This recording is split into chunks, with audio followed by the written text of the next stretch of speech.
shouldn't have arrested him. I shouldn't have tried him. I shouldn't be sending him to the cross. You've taken the advice of Tullius. Barabbas could have been quietly strangled in his cell, and you wouldn't have to cope with that crowd outside. If I had listened to Tullius, I would have made a mockery of Roman law, and I hate to think what Caesar would have made of me. Ah, the ingratitude of these Jews. When I think of the time I spent bringing the new water system to Jerusalem, and the cost. You are a brilliant engineer, Pilate. I suppose that's a compliment. Ah, Tullius, at last. Come in. Tullius, we need your advice.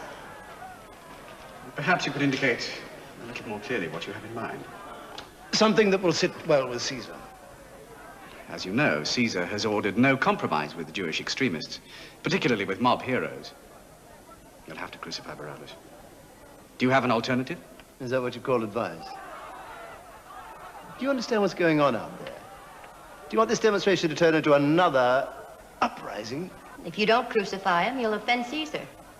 On the other hand, if you do, I suppose you'll have an angry mob at your throat. Thank you, Claudia. That's exactly what I need at this moment. My wife's analysis of the obvious.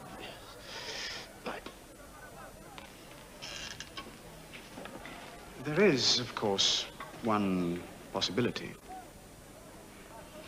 They know that on their Passover, you perform an annual act of mercy. By commuting the death sentence of one Jew. Symbolic and probably a mistake.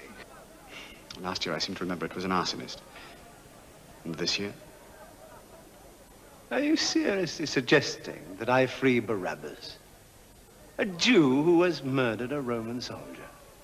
No, there's got to be another way. I will not surrender to these barbarians. Since this is meant to be a magnanimous Roman gesture to a conquered people, why not take it a stage further and allow them to make the choice? Listen, they've made the choice. Exactly. You offer them another criminal, they choose Barabbas. It's no longer your decision.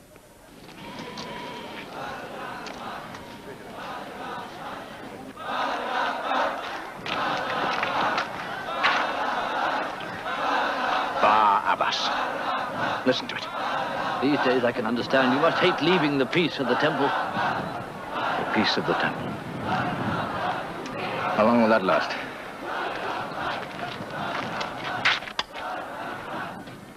I don't envy you. Not the easiest time to be high priest of Judea. Indeed not, Nicodemus. Barabbas kills one Roman soldier and the Romans retaliate. 100 for one. It's not the kind of arithmetic I favor. Do any of us. Revolutionary zealots. Their heroics cost precious Jewish blood. Well, Joseph Caiaphas, I am grateful to Barabbas for one thing. If nothing else, he's taking your mind off Jesus.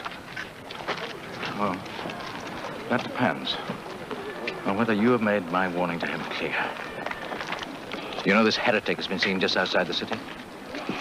I'll let him dare enter it once again, and I will have him arrested by the temple guard.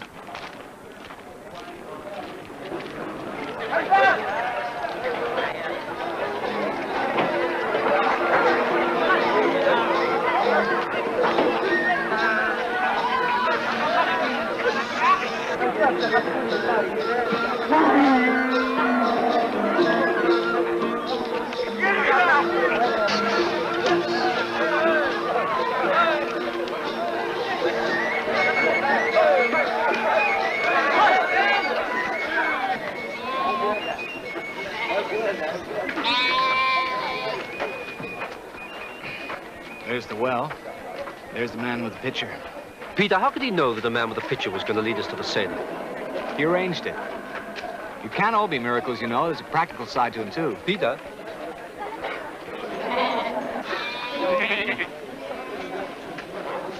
Where are you from? Galilee. Both of you? Yes? Occupation? Fisherman. Name? Simon. What's your Jew name? Shimon Bayona. And yours? John. Hebrew name, Yochanan. You don't smell like fishermen. We wash for Passover. You fish with the sword in Galilee? Man has to protect himself. Is it against the law in Jerusalem? Move on.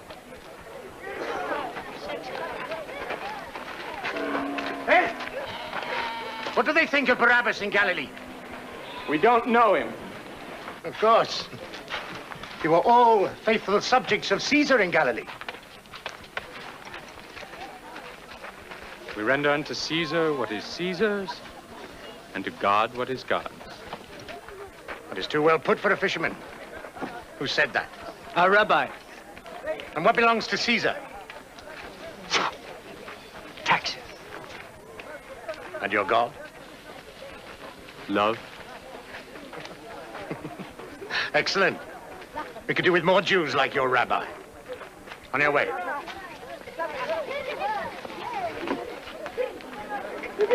Hey.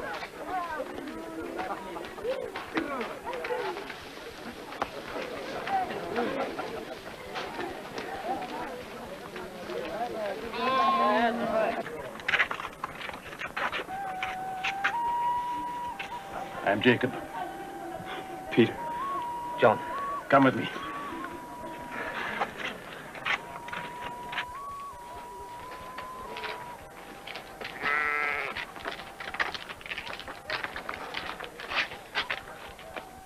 When is he coming into the city?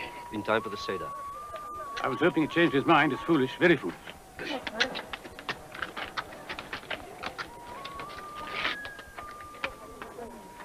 He knows the danger. Then why? I suppose he would say the prophet Isaiah predicted it. The prophet Isaiah didn't attack the courtyard of the temple and drive the merchants and money changers out with a whip.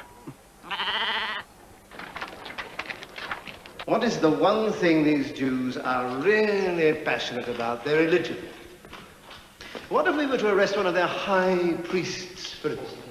Oh, you're insane. Don't you worry, my dear. It wouldn't be practical, would it? But it does point the way. Their religious council. The Sanhedrin. Thank you, Thomas. They're against Barabbas. They don't like zealots and revolutionaries any more than we do. Now, if we could find someone that they dislike who's also violated Roman law.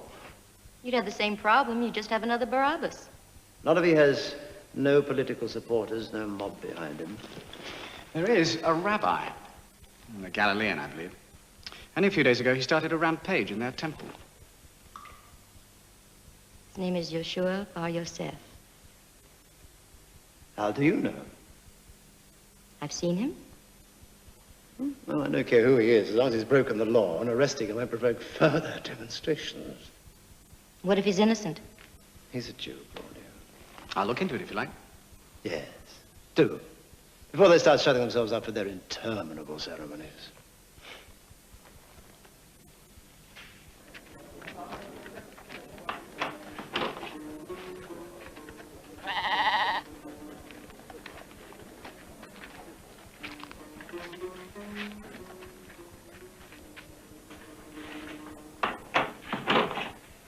When will the others be arriving? Later. After we've seen the room, I'll go back to the well and wait to lead them here for the Seder.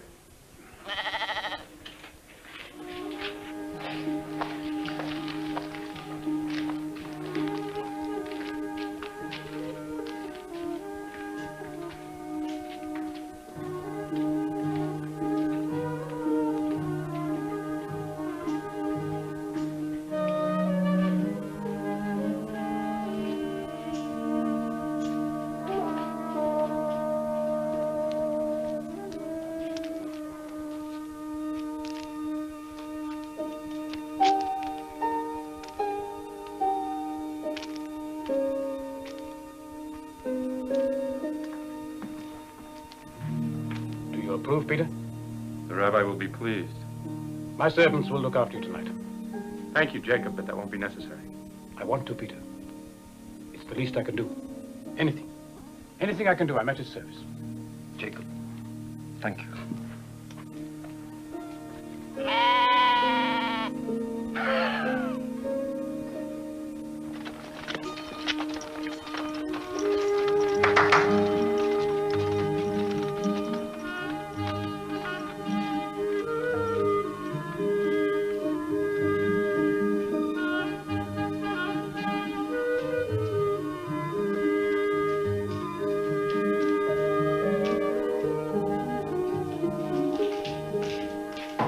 Peter and John are upstairs. Go up and prepare the table for them. No.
I've been talking to some people who just arrived from Galilee.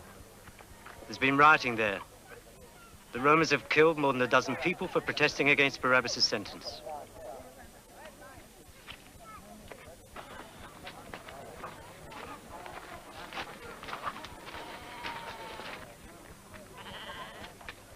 Do you think these people were sinners above all other sinners in Galilee?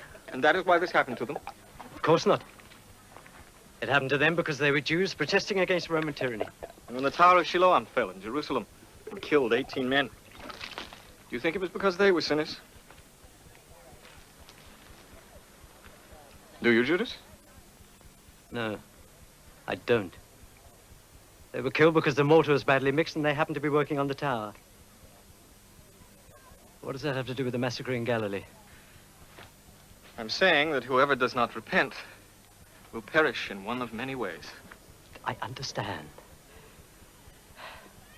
What I don't understand is why, even though I'm not from Galilee, I seem to care what happens to patriots there more than anyone else. Whatever happens in Galilee is small compared to what will happen when the day of judgment comes. And it is coming. What Judas is saying, Rabbi, is that if anyone must be killed before the day of judgment, let it be the Romans. He wants to reach God's kingdom without having to die on the way. I would die for a cause I believe in. No man wants to die. Then why are you going into Jerusalem tonight, knowing that... Knowing what? What everyone knows. That there are men who wish him dead.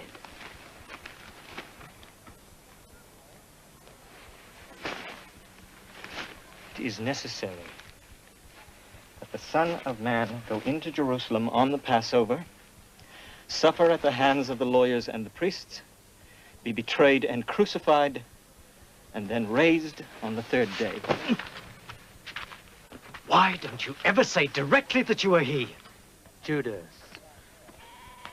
stop asking questions. Let him ask. I want to believe.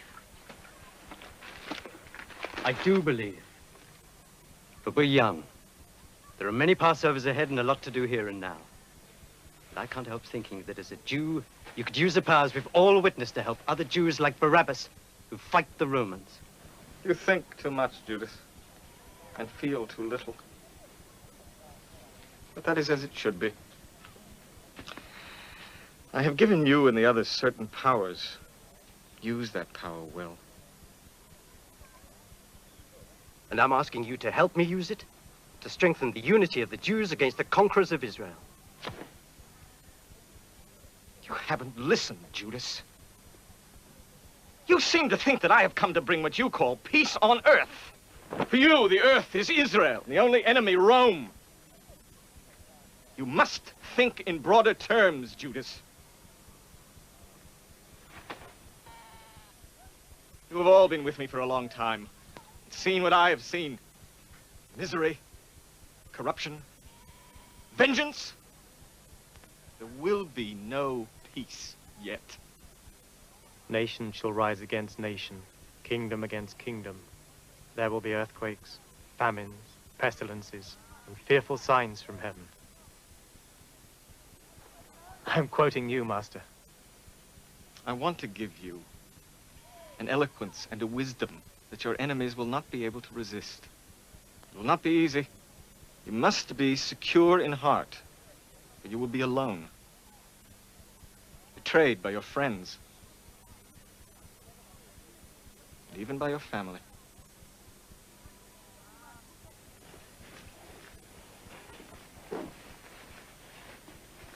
You are the master of the house. But you should have asked me. Why, Ruth? I've never doubted your hospitality. Passover is a family feast. Why take risks? Some people are worth taking risks for. And he is one of them. What do you think will happen if they find him here? Happen? Does something have to happen? Jacob, every child in the street knows what Jesus did in the temple, and to you, among others. It's Pesach, Ruth. Please. What do you think will happen? They find him here. You'll be ruined. Yes, perhaps. You find humor in ruin? No. But something inside me finds a certain joy in his words. Every time I hear him speak, it's like an illumination. What profits a man to gain the whole world and lose his soul?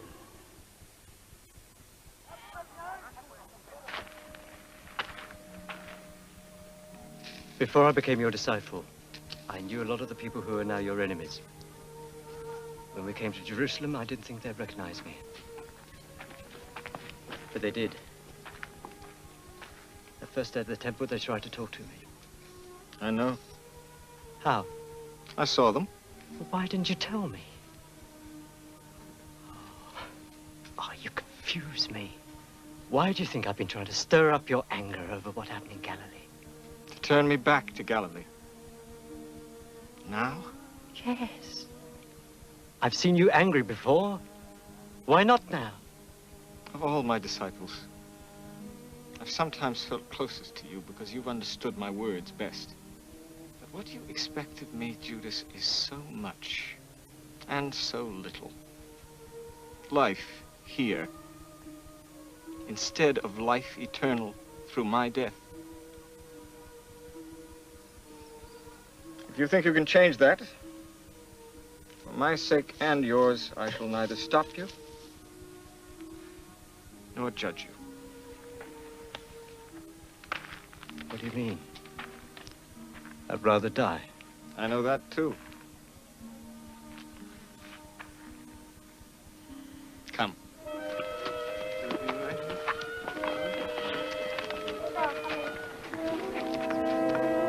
Each of you will make your way into the city so as not to attract attention. This is most important. Nothing must happen until the Seder is over.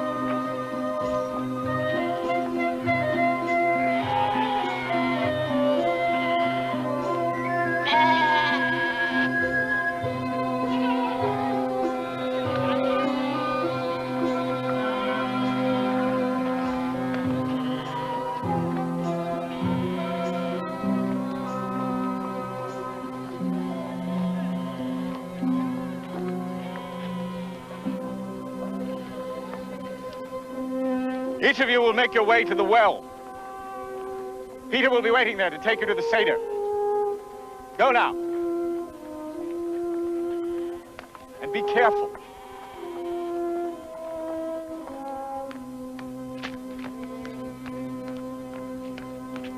The truth, Nicodemus, is that something will have to be done about this troublemaker from Galilee. Joseph of Arimathea and I are not the only members of the Sanhedrin who see no wrong in Jesus, apart from a few departures from the Torah. A few? Allow me. I have studied the law longer than any of you. So I begin. Breaking the Sabbath, placing himself above family loyalties, exploiting the words of the prophets, which he knows and quotes without fault, contributing to public panic by predicting the end of the world vandalizing the temple, and using magic tricks to seduce gullible people who need miracles. And you see no wrong in these things? If the angel saved Isaac, and the walls fell down at Joshua's trumpet, and Moses brought the plagues on Egypt, why shouldn't miracles happen? Because those were ancient times. And who knows what happened? This is today, now, modern times in Jerusalem. Face reality. We're a conquered people, Nicodemus. The miracle we need has nothing to do with making wine out of water. Apart from the miracles, and you know how things get exaggerated, he's done very little more than most of us have done at one time or another. When was the last time you claimed to be the Messiah? Can't you control your son's tongue? Aaron, please. No. Forgive me, Father. Good Pesach, gentlemen. Oh, Father, there was a Roman officer at the gate a while ago asking questions. About what? He was particularly interested in Jesus. Did he say why? I thought you'd like to know, so I asked him. And? He answered me with a question. Where is Yeshua Bar Yosef in perfect Hebrew? Well, what did you tell him? The truth, what else that I don't know? But no Roman ever believes a Jew. They've been talking about him for the last hour. Have you ever seen him? Yes. I've also heard him speak. Where? In the synagogue. Jesus' crime is not in his claim that he is the Messiah. The prophets tell us to expect one in these years. No. The blasphemy is in his heresy. And that is so monstrous that even were he a model Jew in all other respects, it would damn him. What heresy? I'm aware of no heresy. Because you are not a religious scholar, Nicodemus. A heresy that demands the understanding of a religious scholar can hardly be serious. The voice of the Philistine. That's enough, Aaron. Try to understand. On the day of judgment, how will the one and only God, blessed be his name, judge us? By our faith in him. No. You are as wrong as he is. Judgment depends on what you do, the way you conduct your life every day. God judges you for your honesty, your charity, your love for your family, your obedience to his law. I mean, faith in itself is not enough. Every Jew believes in God. You have to work for his judgment. Jesus says the same thing. He says to feed the hungry, to clothe the naked, to take care of the sick. Where is the heresy? The heresy is that he claims the power to forgive sin. Only God has that power. He says, along with the other radicals, that the Sabbath was made for man and not man for the Sabbath. And in this, he is putting himself above the law which God has given us. And above all, he says, believe in me and you will be saved. Don't you understand? If you are a thief, a whore, a murderer, if you dishonor your father and your mother, just repent of your sin and he will forgive you. Believe in him and you will be saved. Not believe in the law and obey the law and be saved, but him. He is cutting at the very heart of Judaism.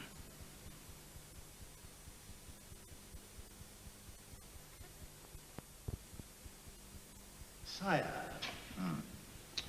Their old manuscripts and sacred books predict one just about now.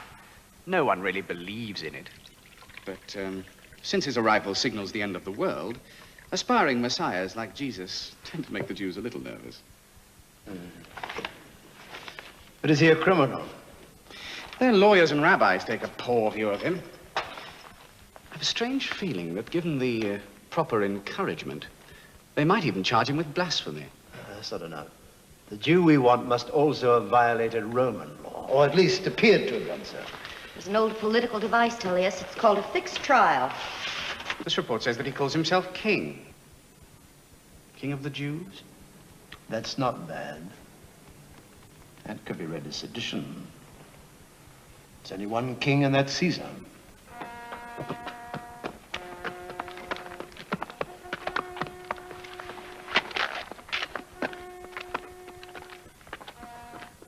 what if he is the Messiah? How could he be the Messiah? He's not even a good Jew. Nevertheless, what if he is? Wouldn't that put you, Joseph, as the spiritual guide of the Jewish people, in a somewhat delicate position? I don't think we should do him the honor of allowing him to spoil our Passover, nor to divide us any further. We all agree on that, I hope. If only he'd stayed in Galilee. Excuse me, Master. A Roman soldier just brought this. He said he'd wait.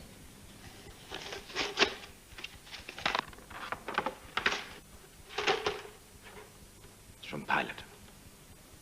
He wants to see me at once. About the Passover pardon? No. About Jesus.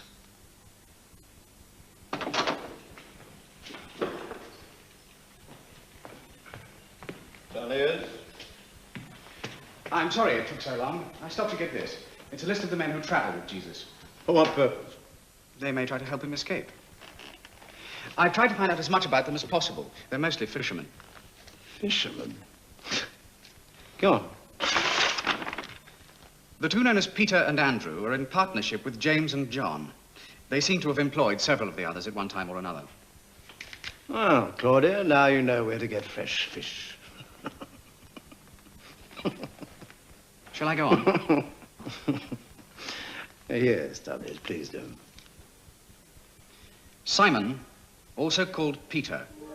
Hebrew name, Shimon bar Yonah, native of Bethsaida. Most prominent of the 12, he is constantly with Jesus and known to be closest to him. His house in Capernaum is their headquarters in Galilee. Matthew, Hebrew name, Levi bar Halpai, a pseudonym, means the Lord's gift. Ex-tax collector for Herod.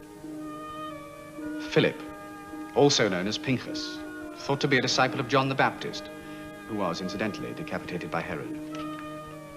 Andrew, Hebrew name, Andari bar Yonah, brother of Peter, also a disciple of John the Baptist, and one of the first to follow Jesus. Thomas, Hebrew name, Thomas, believed to have less conviction about Jesus than the others, place of birth and occupation unknown. John, Hebrew name, Yohanan, son of a Galilean fisherman named Zebedee, believed to have been born at Bethsaida, has a brother named James. James, Hebrew name, Yaakov bar Zebedee. Jesus refers to the two as the sons of thunder, reason unknown. Simon, Hebrew name, Shimon.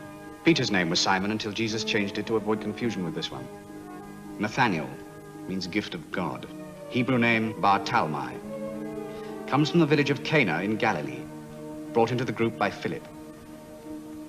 James the Younger, Hebrew name, Yaakov bar Halpai, occupation unknown. Thaddeus, Hebrew name, Levi bar Taddai, occupation fisherman, not much else is known. Judas Iscariot, Hebrew name, Yehuda Ishkarioth, comes from a family of leather workers. Of the 12, he is the only one not a Galilean. Keeps and dispenses the group's money. Probably the brightest of the lot.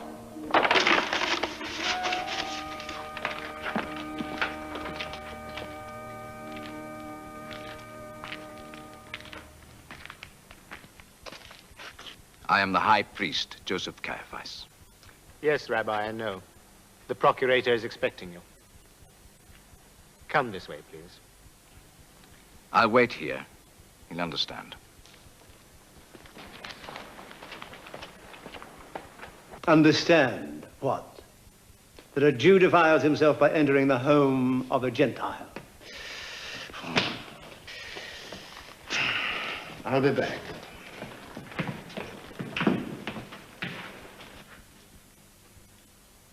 You say you want no trouble this Passover, no demonstrations, no fighting in the streets.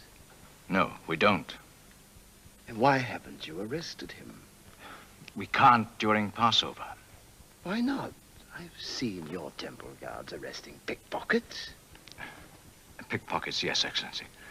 This is not quite the same thing. I want him arrested and brought to trial. It's against our law to convene the Sanhedrin for a trial on Passover. You're not obliged to call it a trial. Thank you, Excellency. But it's more complicated than that. He has a highly volatile following. You mean revolutionary and dangerous? Besides, we don't know exactly where he is. Oh, I know you, Rabbi. If Jesus is what you say he is, you'll have someone keeping track of things. You'll find him. We have warned him to stay away from the city. Have you now? On pain of what? You know we Jews are not allowed to carry out the death sentence. That's right. You can only condemn. That's an arrangement that should suit you, Rabbi. We Romans take the final guilt upon ourselves. How long have you people been doing business in the court of the temple? 500, 600 years. It's the center of their daily life, isn't it? Much like our forum in Rome. You don't want him to start another riot there, do you? Of course not. He's not going to go away, Rabbi. I want you to arrest him, find him guilty, and turn him over to me. Guilty of what? Whatever you wish. But find him guilty. Excellency, I must tell my people something. It should satisfy your people to know that I am doing this to prevent bloodshed in their fair city. Then why don't you have your troops arrest him? You know, Joseph Caiaphas, there are a dozen men who would give anything to be appointed high priest in Jerusalem. I'm sure there are, Excellency. As many as covet your office of procurator in Judea. I will not warn you a second time. Why is Jesus so important to you? Why do you try my patience like this? I was only thinking of what could possibly be to our mutual benefit. I apologize. But if you could instruct your troops to... Do your work for you, is that it? Our work, Excellency. Besides, your men are so much more efficient than mine. All right. I'll strike a bargain with you. You find him. You arrest him. And my troops will be there to back up your temple guards. How's that? Tell me, do you people really believe that Passover story? I mean, do you really believe that the Red Sea parted so that you could escape the Egyptians? We escaped, Excellency.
Your money?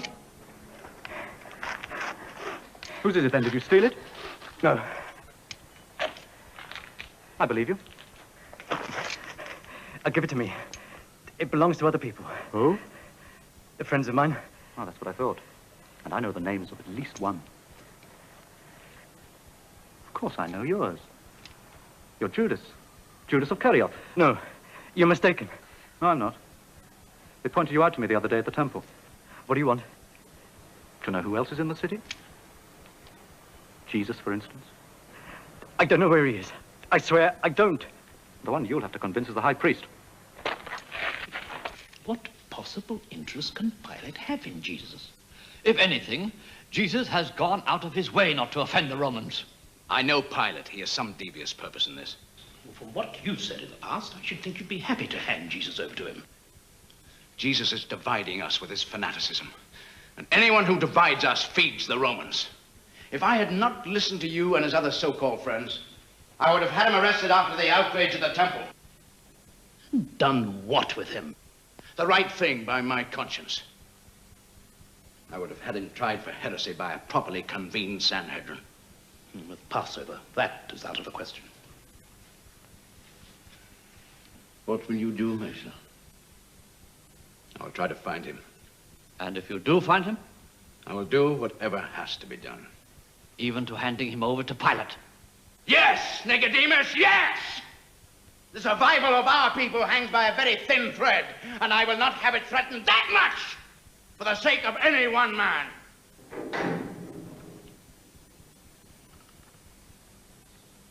We must see the high priest.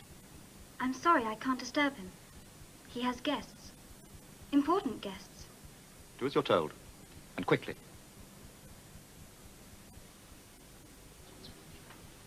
Don't worry. It's not you they're after. Yes. Good Pesach, Rabbi. And to you. I have someone here I think you'd like to see.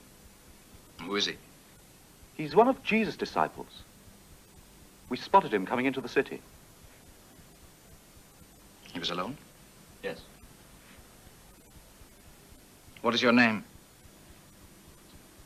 Tell him. Judas. Speak up.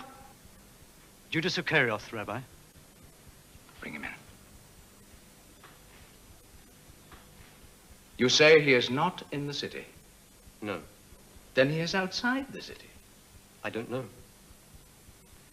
He is making his way into the city, is he not? His destination, Judas, you must know that. I don't. Why do you refuse to tell us?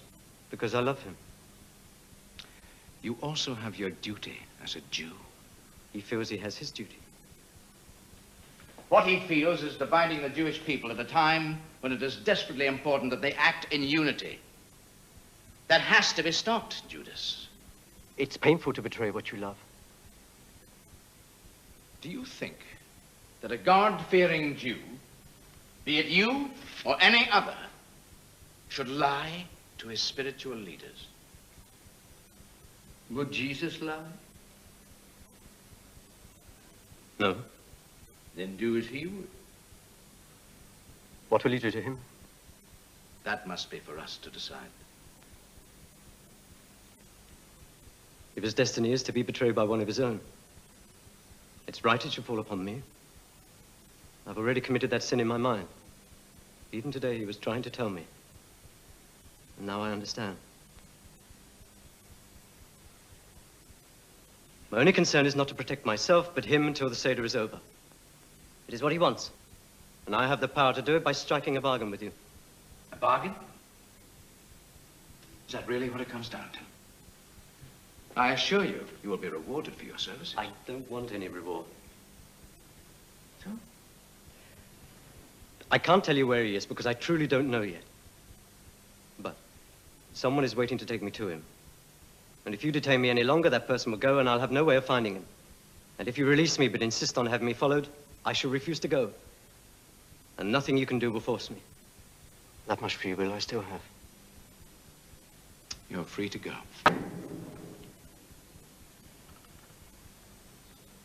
We must see the high priest. I'm sorry, I can't disturb him. He has guests. Important guests. Do as you're told, and quickly.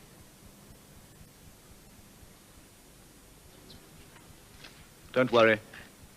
It's not you they're after. Yes. Good Pesach, Rabbi. And to you. I have someone here I think you'd like to see. Who is he? He's one of Jesus' disciples. We spotted him coming into the city. He was alone? Yes. What is your name? Tell him. Judas. Speak up. Judas Iscariot, Rabbi. Bring him in. You say he is not in the city? No. Then he is outside the city. I don't know. He is making his way into the city, is he not? His destination, Judas, you must know that. I don't. Why do you refuse to tell us? Because I love him. You also have your duty as a Jew. He feels he has his duty. What he feels is dividing the Jewish people at a time when it is desperately important that they act in unity. That has to be stopped, Judas. It's painful to betray what you love. Do you think that a God-fearing Jew, be it you or any other, should lie to his spiritual leaders? Would Jesus lie? No. Then do as he would. What will you do to him? That must be for us to decide. If his destiny is to be betrayed by one of his own, it's right it should fall upon me. I've already committed that sin in my mind. Even today he was trying to tell me. And now I understand. My only concern is not to protect myself, but him until the Seder is over. It is what he wants. And I have the power to do it by striking a bargain with you. A bargain? Is that really what it comes down to? I assure you, you will be rewarded for your services. I don't want any reward. So? I can't tell you where he is because I truly don't know yet. But someone is waiting to take me to him. And if you detain me any longer, that person will go and I'll have no way of finding him. And if you release me but insist on having me followed, I shall refuse to go. And nothing you can do will force me. That much free will I still have. You're free to go. I'll come back in a few hours and lead you to him. Can we trust him? I think we can. Whatever you may think of me, I trust you to see I'm not followed.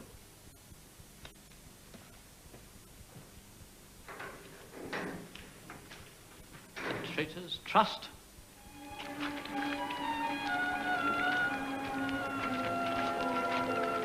Trouble? No. Just crowns. You're the last one.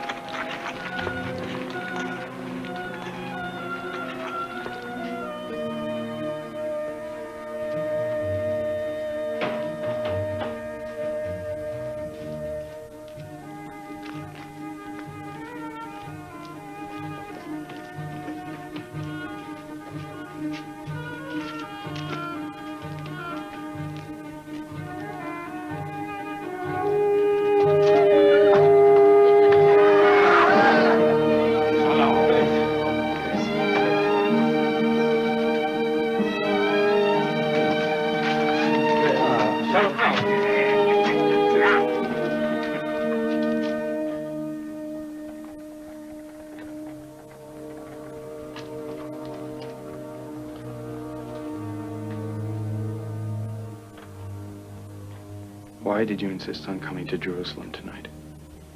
Since I was first taken to the synagogue. And since the days when I was a child and helped my mother carry water from the well in Nazareth. It was in me to be here tonight. Every man has a destiny. There's no denying it. You have a destiny, Peter. It will sweep you along like the tide sweeps the sand. And if your enemies succeed in destroying you? Alive, I am but a voice for the few. In death, I should be the light for many. Do you want to die then? No. No, Peter. With all my heart, I do not want to die. But unless a grain of wheat falls to the earth and dies, it remains alone. But only if it dies will it bear fruit.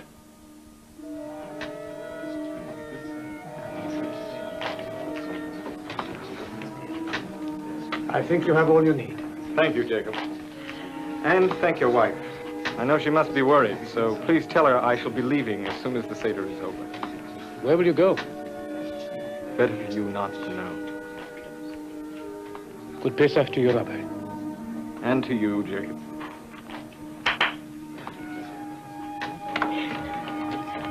Good Pesach to you all. Shalom. From you, there will be no secrets. Tonight, above all other nights.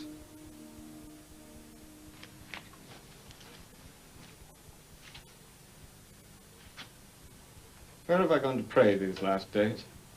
Gethsemane. Now you know where I will go from here. And then you will see me no more. What? What are you saying? But, Rabbi, I don't understand. I'm coming back to you. In a little while, the world will see me no longer, but you will see me. Because I live, you too will live. And then you will see that I am in my Father, and you in me, and I in you. The man who receives my commands and obeys them loves me. And he who loves me will be loved by my Father, and I will love him. Mark! Mark! Yes, Father? Good boy. Good boy. Shouldn't be there.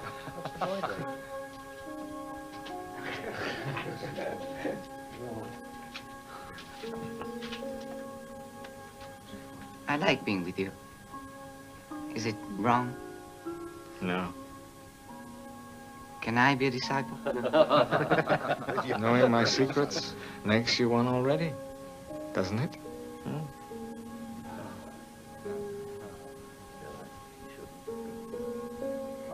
Run along now.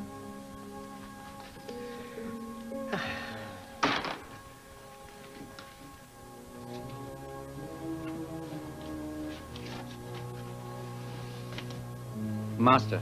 Yes, Thomas? Have we not always gone where you have gone? Always.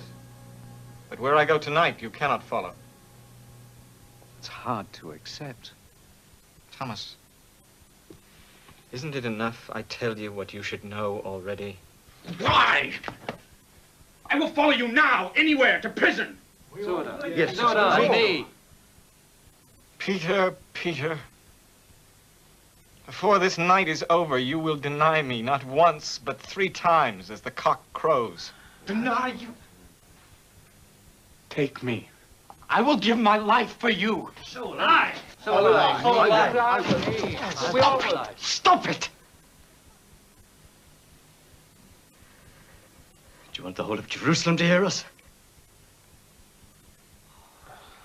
Should be careful. Yes.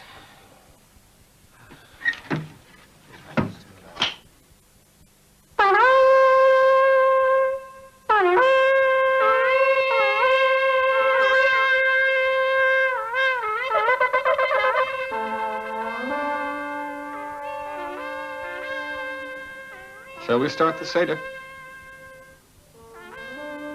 It will be our last together. Baruch.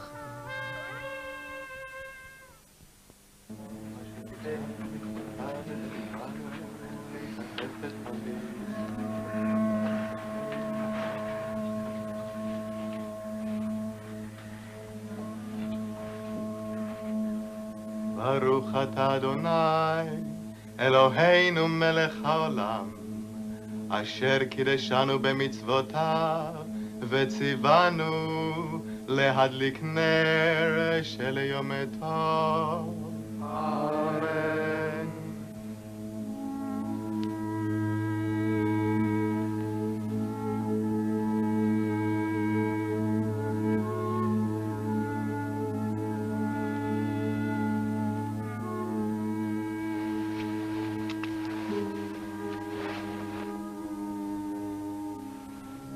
Baruch atah Adonai, Eloheinu melech haolam, borei pri hagafen.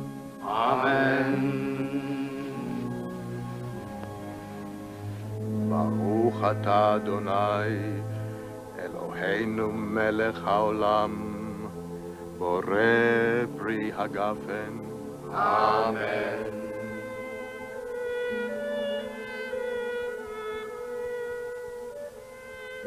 Baruch atah Adonai Eloheinu melech haolam שהחיינו וקיימנו הגיענו לזמן הזה. Amen. Blessed art thou, eternal our God, King of the universe, who created the fruit of the earth.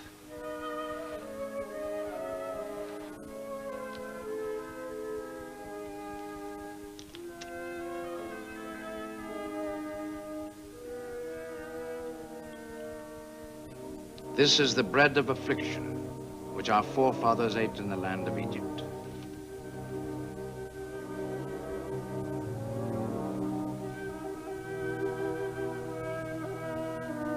Isaac, don't you wonder why this night is different from all other nights? Yes, Grandfather. So why don't you ask? Why is this night different from all other nights? Slaves we were unto Pharaoh in the land of Egypt. On all other nights, we may eat either leavened bread or unleavened bread. This night, we may eat only unleavened, because our people ate it as they followed Moses, who made our tribes a holy nation, beloved by God. It is called the bread of affliction. And why? Because our people left Egypt in such haste that the women had no time to leaven the bread. And we eat bitter herbs to remind us that our people's bondage in Egypt was bitter. And we eat lamb, in the body of which no bone has been broken, because it symbolizes Israel, whole and undivided.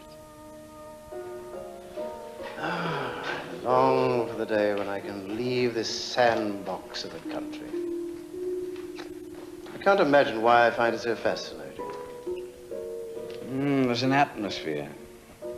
The gods of an ancient people, the prophets of Israel.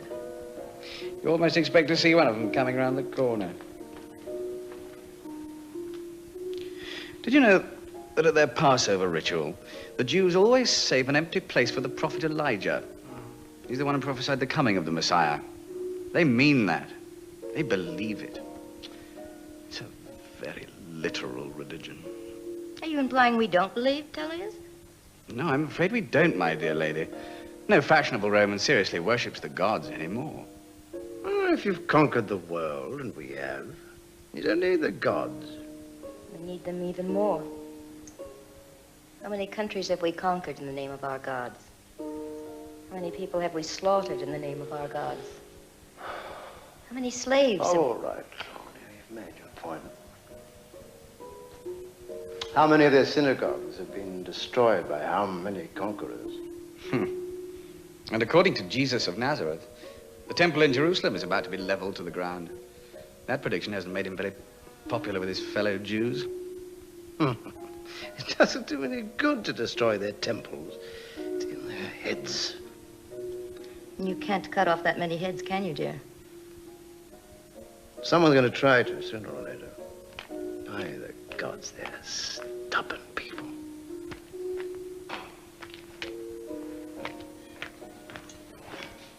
Excellency. From the High Priest Caiaphas. Jesus of Nazareth is in the city. One of his disciples will deliver him to us tonight. A traitor? And why should the Jews be immune to treachery any more than we are? How many men should I detail? A dozen? 10 should be enough. That was merely matching numbers. Jesus has a dozen. -1.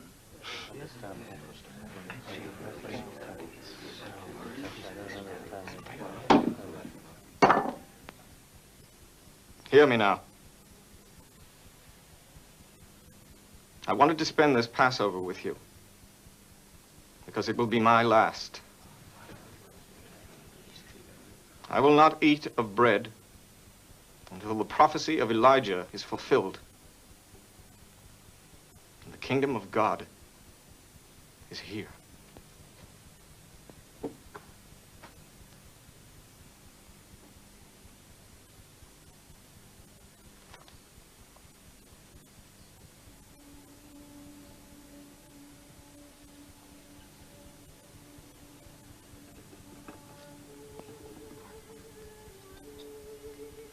eat this. This is my body, which will be sacrificed for your sake.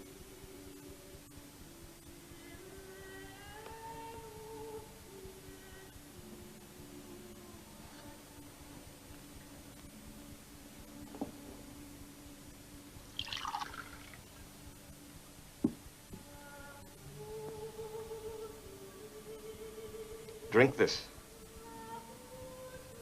for this is my blood, which is shed for you, so that you may be saved.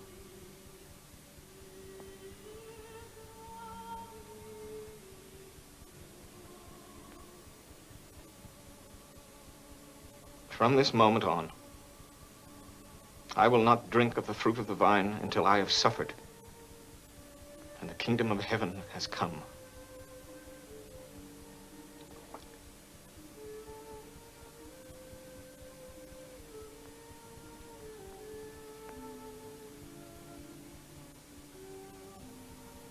Thomas, do it as my memorial. But it's only bread and wine. This is a new covenant, a bond between us that will last forever. When you receive this, you are receiving me.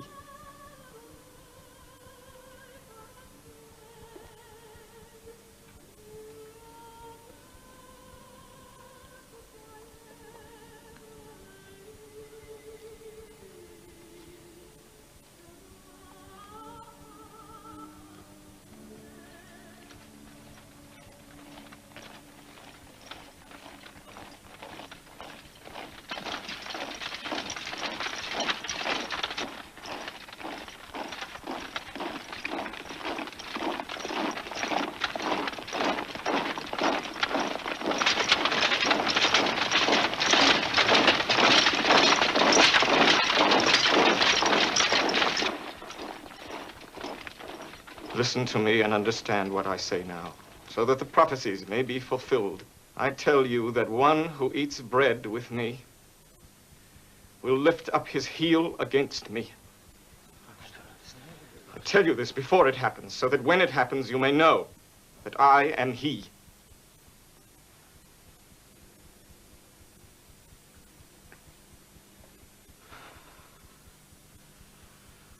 One of you will betray me. Betray? No. Who is it? It is one of you 12. He knows. Name him. Master. Is it me? You have said it. It's not enough. I need to hear it from you. You are like no man I've ever known.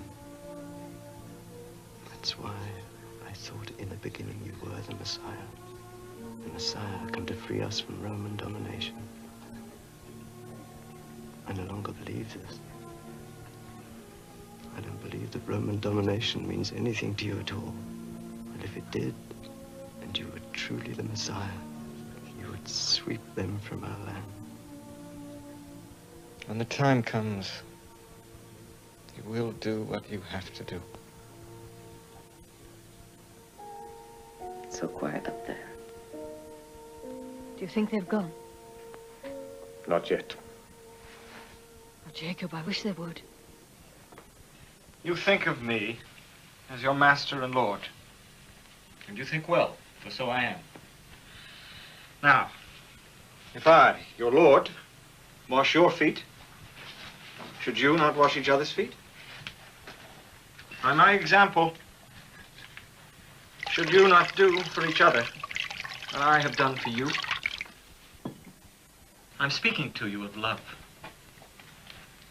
And that is my new commandment to you. Love one another as I have loved you. In that way, all people for all time will know my disciples by their love for one another.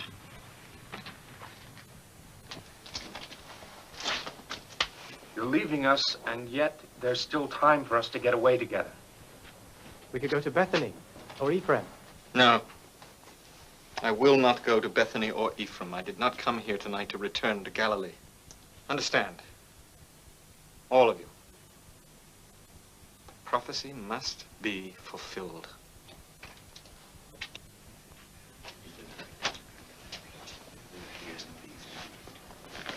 Do what you have to do.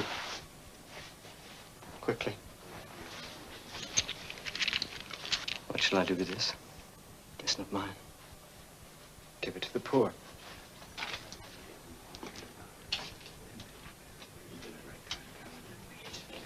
Where's he going? Didn't you hear? To give alms to the poor. I am the way. I am the truth. And I am life. In my Father's house there are many mansions. I'm about to go there for the very purpose of preparing a place for you.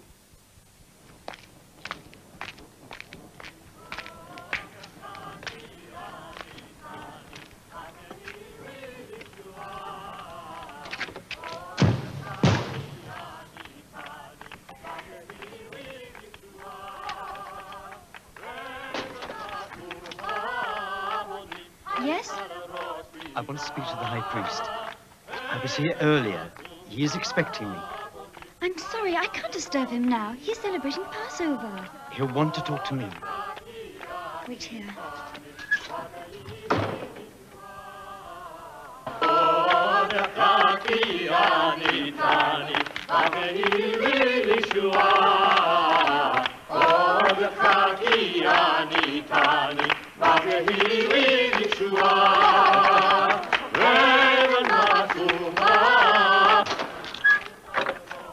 Did you find him?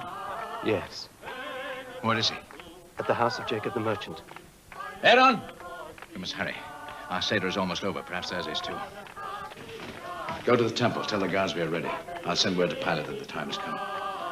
Look, Father, I'd rather not be involved. You are involved, like the rest of us, like it or not.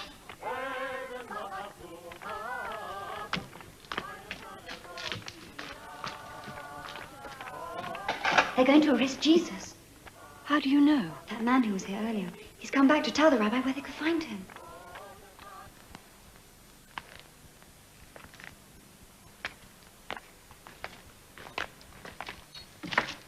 Where are you going?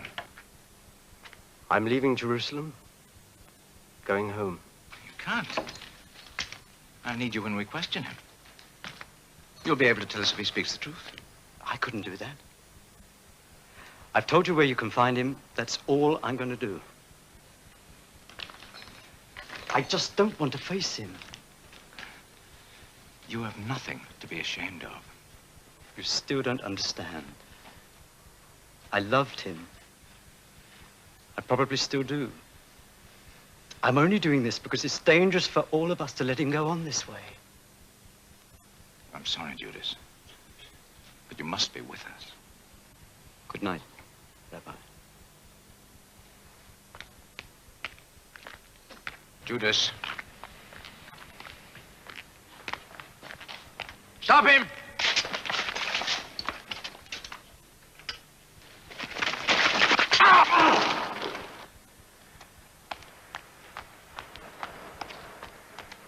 You didn't have to do that.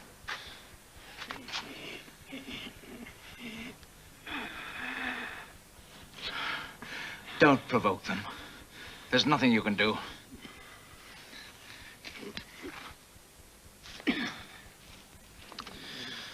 As you will.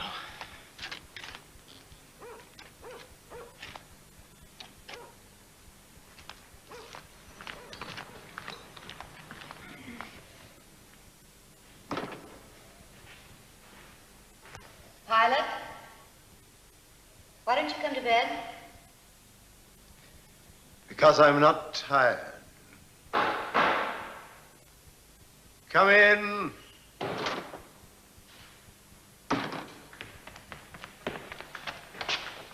A messenger has come from Caiaphas. They found Jesus. Good. Be sure that it is technically the Jews who make the arrest, and that he is sent to the high priest's house. He must not be brought here. I understand, sir. And if there's resistance, what do you order then? You have my permission to kill as many Jews as you think necessary. Keep me informed. Of course.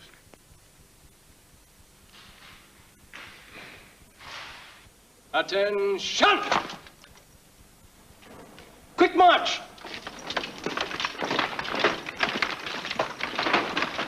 Oh, who goes there? Messenger for King Herod. Is he blind that he can't see it's the middle of the night? Your Majesty, he insists that his orders were to report to you personally. No matter the time. There's no respect in the city, no respect in Judea. No man in Galilee would dare disturb me at this hour. No, sir. Not only is there no respect, but the air is foul, the streets are choked with people. Yes, quite right, Majesty. There are beggars everywhere, flies in the marketplace. Well, what is it? My orders are to report immediately any unusual happenings in Jerusalem during the week of Passover, particularly where they concern the Romans. Pilate? What's he up to in the middle of the night that makes it important to wake me?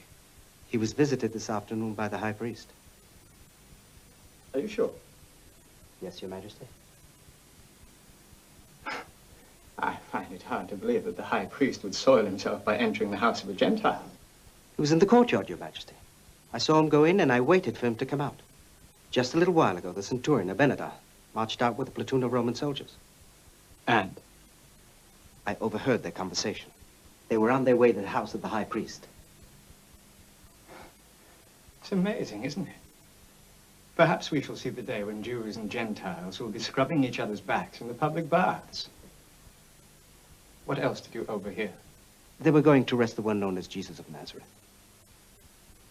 So, the Nazarene has finally forced their hand just as the Baptist forced mine. Go and report back all you see and hear.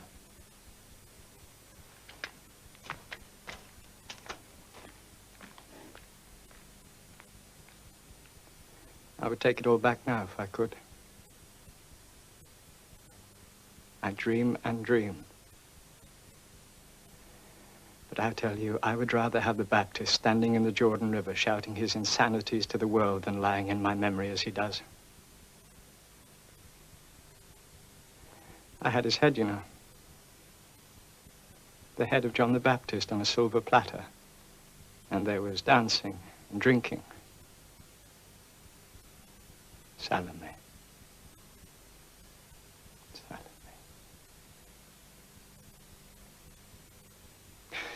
It's amazing, isn't it? What a man will do for a woman.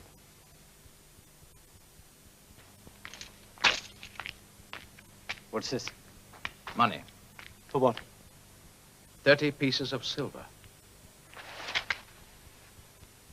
Do you think I've done this for money? Judas, you don't know the prophecies? Zechariah predicted that the shepherd should be handed over for 30 pieces of silver. Keep it.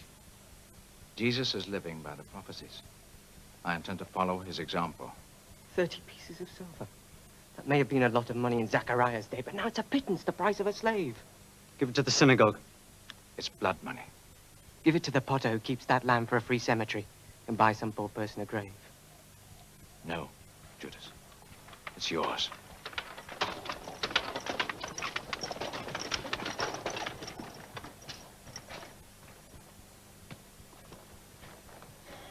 Take them to him. You'll have to drag me. Drag him.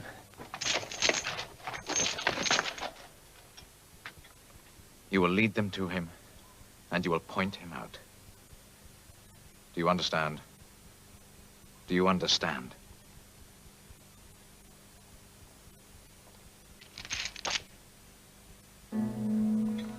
Bring him.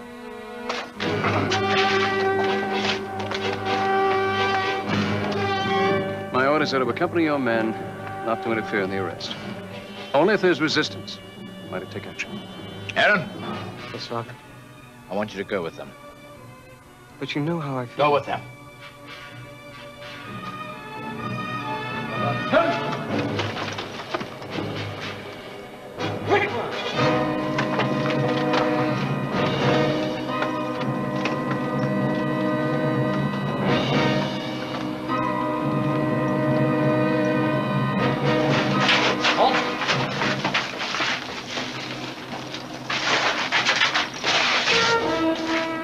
Which house?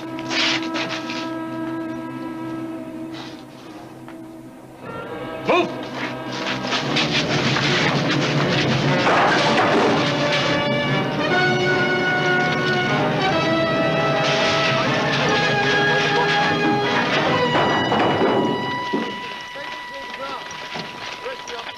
Where is he?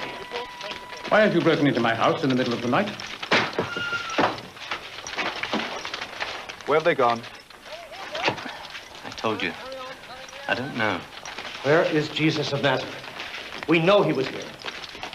Aaron, what are you doing here? My father sent me. Was he ashamed to come himself? We've looked upstairs. The Nazarene is not in the house. If you'll just tell us where he is, you'll save us all a lot of trouble. I don't know. That's the truth.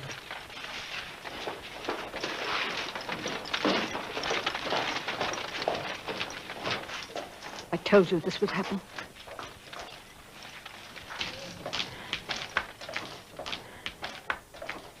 You know,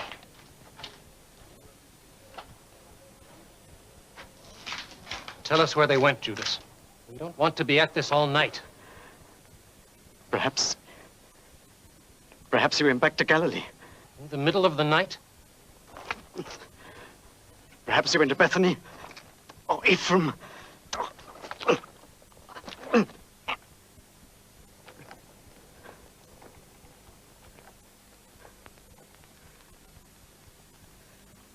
Gethsemane.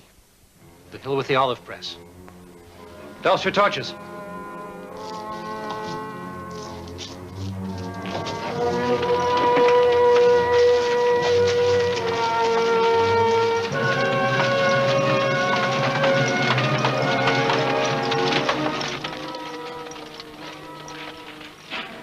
I know where to sleep. Then hurry, Mark. Warn him. No.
My name is Mary, Mary of Magdala.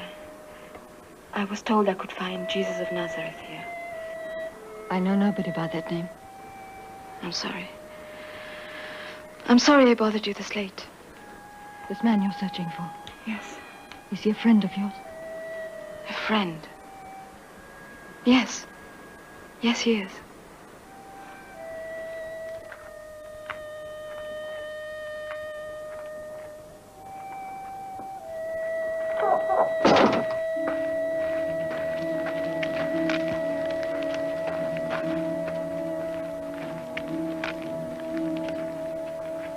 It has been prophesied that I will be recorded among the criminals.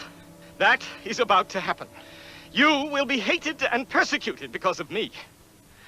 You will be put to the test. Pray that you will be strong. Now I must be alone. May we watch with you? Watch. And pray.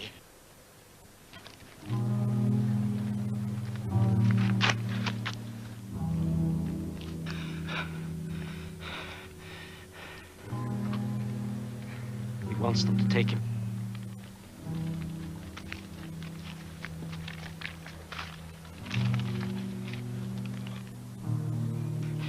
Father, the hour has come. I have glorified you on earth. I've finished the work you gave me to do. I've made your name known to the men whom you gave me out of this world. Now they know that all your gifts have come to me from you. And they now speak your word.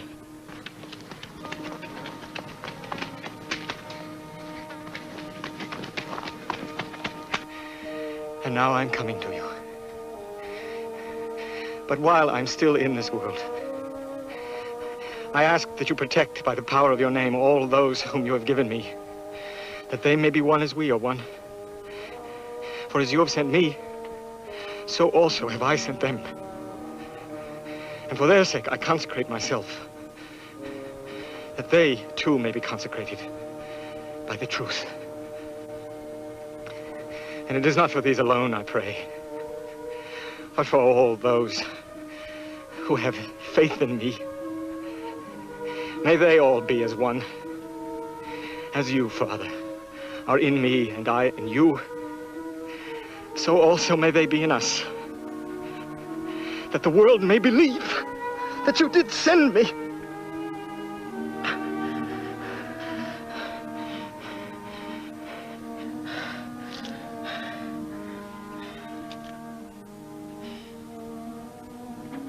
Father, the hour has come. Glorify me as I have glorified you.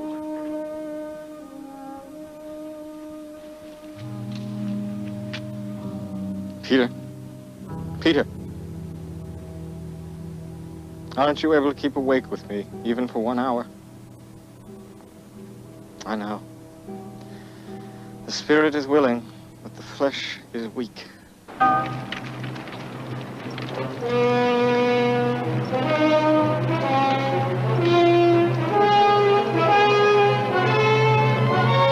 my God, my Father, let this cup pass from me. Simon! Matthew! No. Not as I will, but as you will.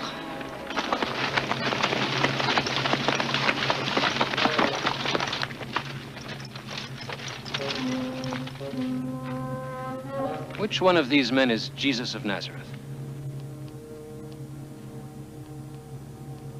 Which one?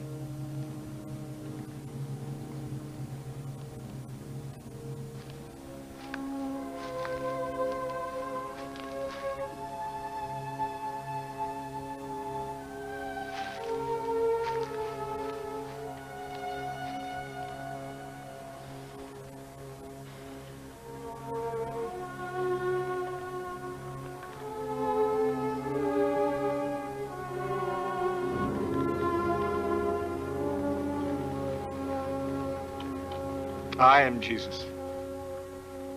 Well, what are you waiting for? Take him. Peter, put down your sword! You have me, let the others go. Let them go. Where do you want him taken? My father's house.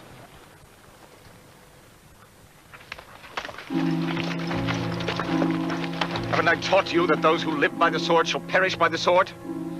Don't you know that I could pray to my Father and legions of angels would defend me? Move.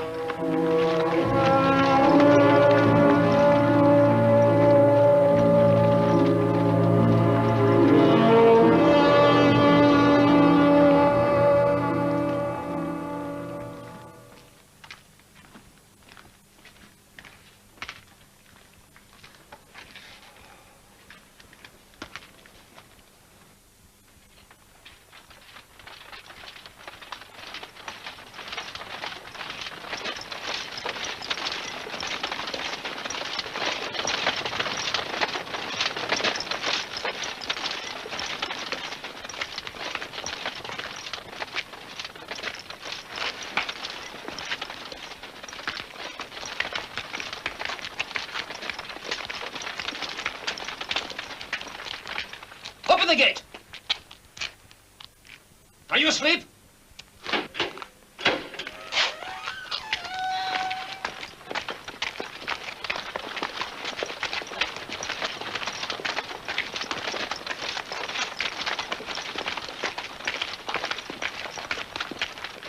You look familiar to me.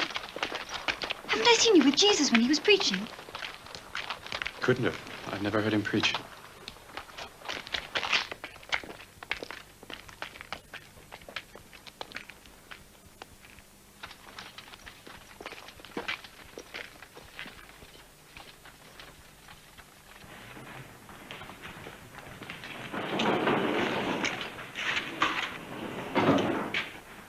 My father-in-law has a great curiosity about this man.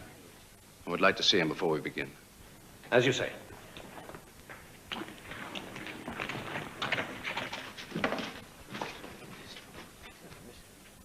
Was there any resistance? One of them used a sword. Jesus stopped him. Good. He said, those who live by the sword shall die by the sword. And you were impressed? Yes, I was. If only it were true. Those who live by the sword kill those without swords and live on. Before my son-in-law was appointed by Pontius Pilate, I served for many years as high priest. I have wondered and still wonder, what makes a young man like you pose as the savior of the whole world? Are you deranged? We have been told that you are highly intelligent, well-versed in the law, not given to extravagance or indulgence in the grape. We understand that you are unmarried, and we haven't a single report of any scandal about you. We do know that you associate with prostitutes, but you've never been known to take, well, a personal human interest in any of them. Is that true? The first shall be last, and the last shall be first. Ah, so you can speak after all. But what does that mean, the first shall be last and the last shall be first? It means that prostitutes will go into heaven before you. I can see that you are not given to flattery or diplomacy. Indeed, it is your mouth that has fetched you here tonight. Tell me, Jesus of Nazareth, why do you teach heresy? I have spoken openly, or all the world could listen. I have spoken in the synagogue meetings, and in the temple, and in the open country. Why do you question me? Question those who heard what I said. They know what I said.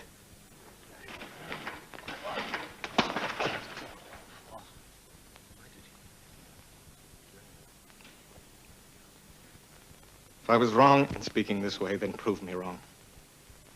If I was right, why do you strike me?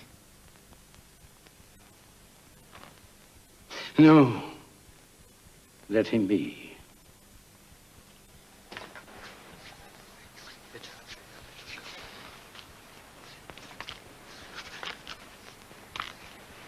You're one of them. No, I'm not. You're mistaken.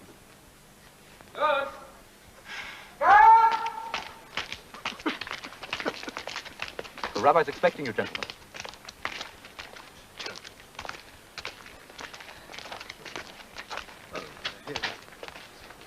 This man was with him. Even his clothes are Galilean.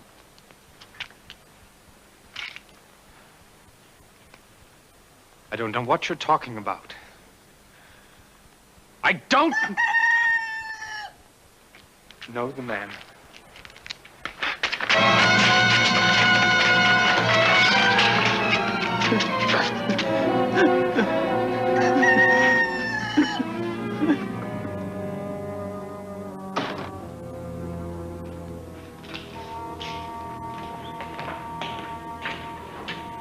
Untie him. He's not a common thief, is he?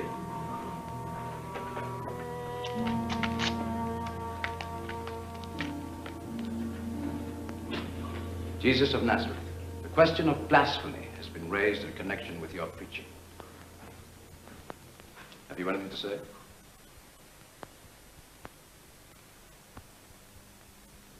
Nothing at all? Very well. Let us proceed.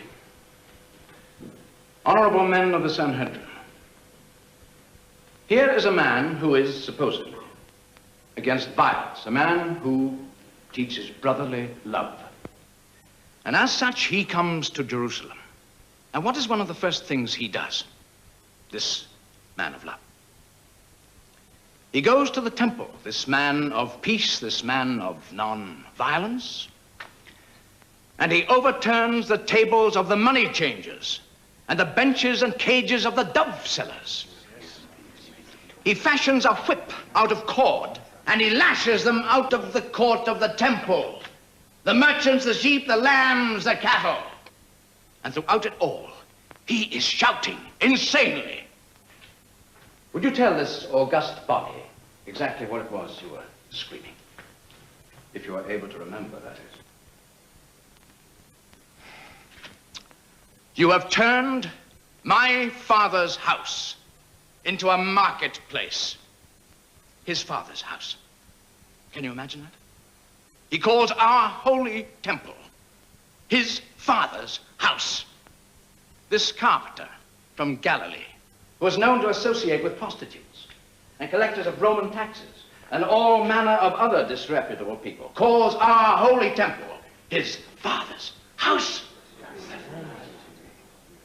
But that really isn't as surprising as it might sound on first hearing, considering the fact that he also claims to have the power to forgive sins, thereby bestowing upon himself a power our faith reserves to God alone.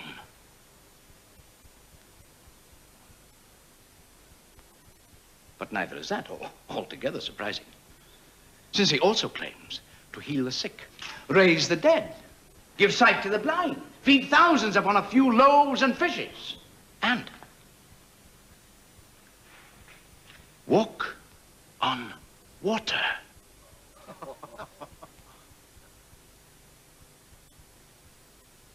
But why not? Since he refers to himself as the Son of God. Son of God. What is the meaning of this? I ask. What is the meaning of this? Welcome, Nicodemus. I'm happy you could join us. Happy I could join you. Is that the reason I was not informed of these proceedings? Please be seated. Let us continue. I demand to know why I was not informed. There was no time to notify everyone. No time. Will you please sit down? Is my friend Joseph of Arimathea present? Or Solomon? Mordecai? Jonathan? Elam? Micah? Azariah? There was no time to inform anyone who might disagree with you. There are many men of the Sanhedrin who are not here. Will you sit down? We have important business to take care of.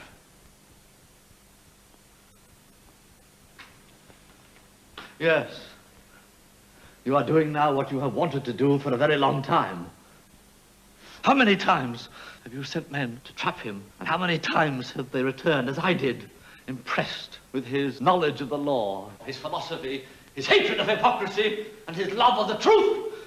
I ask you, how many times? Sit down, Nicodemus. Sit down. I tell you, this man is innocent. Sit down, Sit down. Sit down. He is innocent.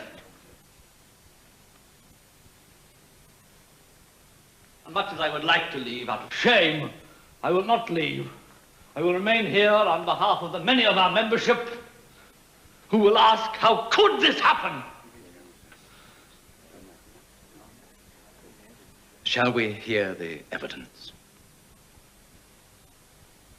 I saw him eating with sinners, with tax collectors and whores. I became very angry. Did you speak to him about it? Yes. I questioned him as to why he did so. He said, it is not the healthy who need a doctor, but the sick. He said he had not come to heal the virtuous, but sinners. He said it is not what goes into the mouth that makes a man unclean. It is what comes out of the mouth that makes him unclean. He did. And? He said that things that come out of the mouth come from the heart. And from the heart come evil intentions. Murder, adultery, theft, perjury, and slander. But these are the things that make a man unclean. But to eat with unwashed hands does not make a man unclean. And he said that the Sabbath was made for man, not man for the Sabbath. And he said that he himself is master of the Sabbath. I was there when a woman with a bad name in her town came to him. She had been a prostitute for many years. I heard him tell her that her sins were forgiven.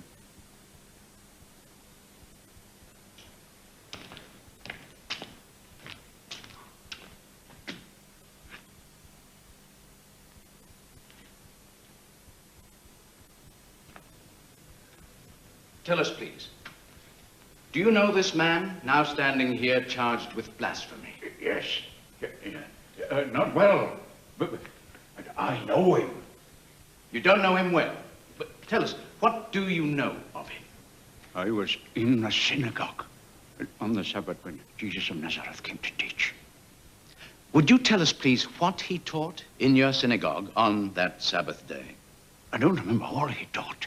No, what I remember is the mustard seed. The what? The mustard seed. He came to your synagogue to teach about mustard seeds? He said that that's what the kingdom of God is like. He said the kingdom of God is like a mustard seed? Yes. Yes, that's it. That's it. He said the kingdom of God is like a mustard seed. Everybody knows the mustard seed is the smallest of all seeds. Eh?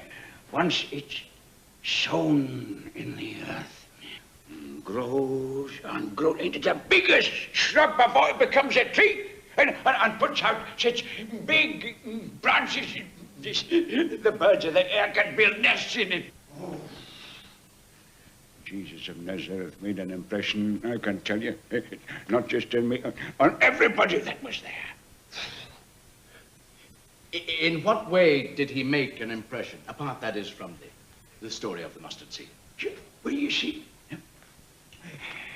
he wasn't like the preachers that we are used to, you know. He taught with authority. He taught as if it was coming from him. I mean, not as if it was just being recited out of some old scroll. We understand that you had some more particular reason to be grateful to this man. Would you tell us about that, please? My soul was possessed at the time. Possessed of an unclean spirit. And Jesus cleansed me. What do you mean? Well, I mean that the unclean spirit that was in me shouted at Jesus. Through my mouth, shouted and said to him, "What do you want with us, Jesus of Nazareth? Have you come to destroy us?" You mean you said it? No, the unclean spirit said it. But then Jesus said, "Be quiet! Come out of him!" And then, I don't know what happened, you know, but they tell me that I fell down and went into convulsions, and the unclean spirit gave a loud cry and left me.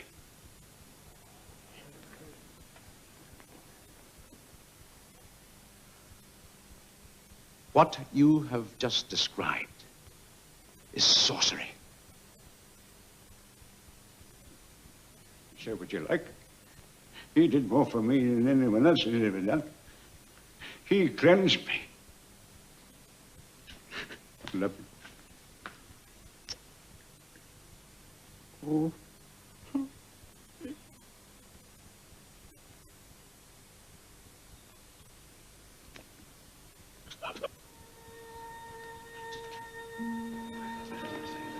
You mean he worked magic on you?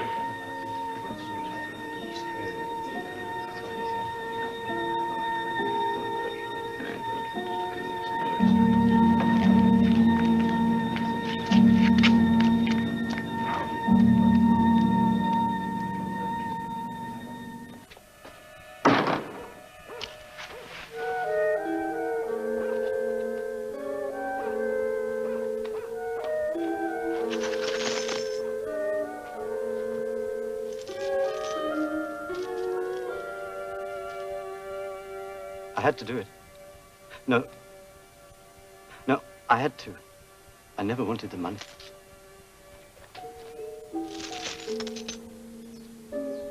One, two, three, four. No. No, that's wrong. You must start again. One, two, three. Here. Take it. The law states that no bargain is complete until each party has possession of the merchandise.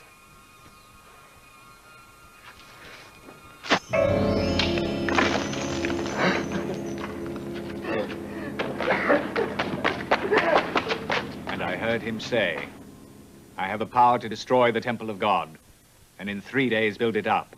Are you certain you heard him say that? Yes. Did you alone hear it, or were there others in your presence? Many others heard him.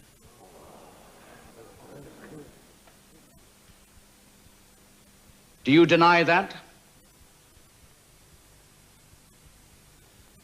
Yeshua Bar Yosef, I ask you directly, are you the anointed one, the Son of God?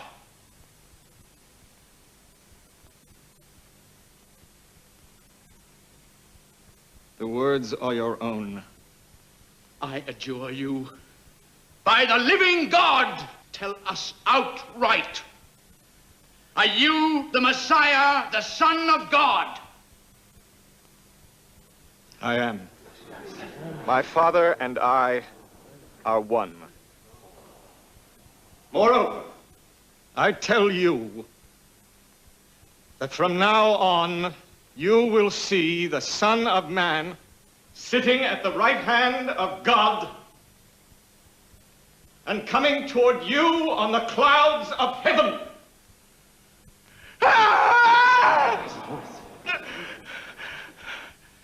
The man says he is equal with God. He makes himself equal with the Almighty himself.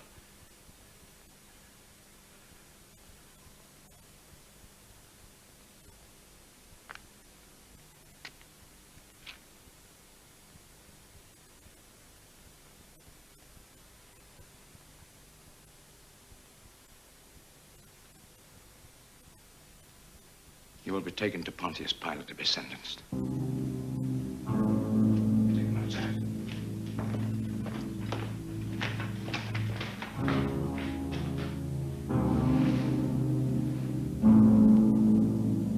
I don't understand. He didn't have to say it. Why would he condemn himself?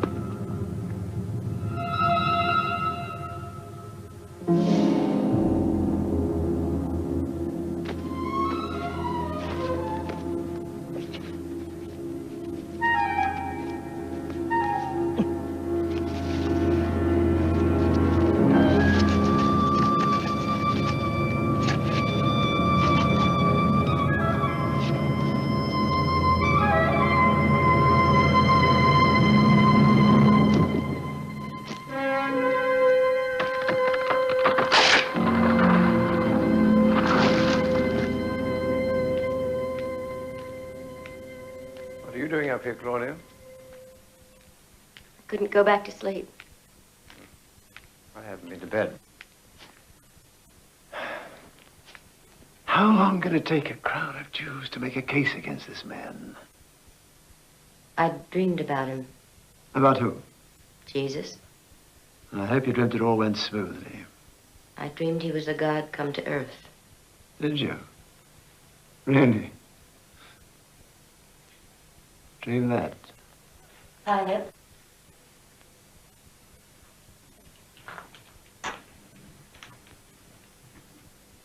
When they bring him here, let him go. Let him go? He's an innocent man. What's wrong with you? Have nothing to do with him. You'll regret it otherwise. I'll regret it all right. No, Claudia, I'm sick and tired of your dreams and superstitions. I understand it when it comes from one of the servants, but you're the educated daughter of a senator. Maybe they are all dreams and portents, but I believe in our gods, and you believe in nothing.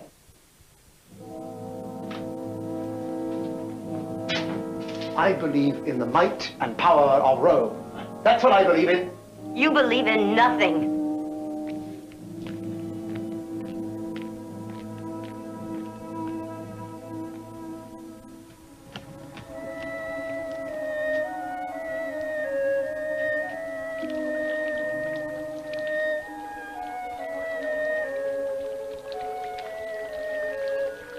John!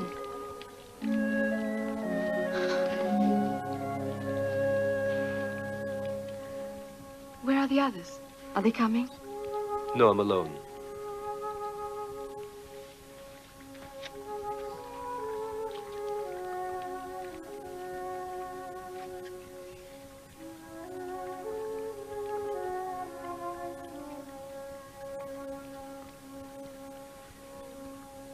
Is his mother here?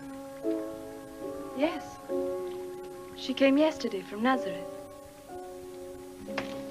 John! I haven't seen you for so long.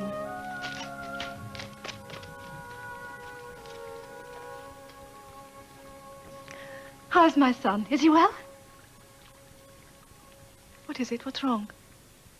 Mary, they took him last night. They arrested him. But it's Passover. Who could have done that? It was Caiaphas and the temple guards. The high priest. And the Romans, too. What will they do to him? I don't know. But at the Seder, he spoke of leaving us. He said that where he was going, we couldn't follow. When they wanted to stone my son in Nazareth, in his own village, I had a premonition.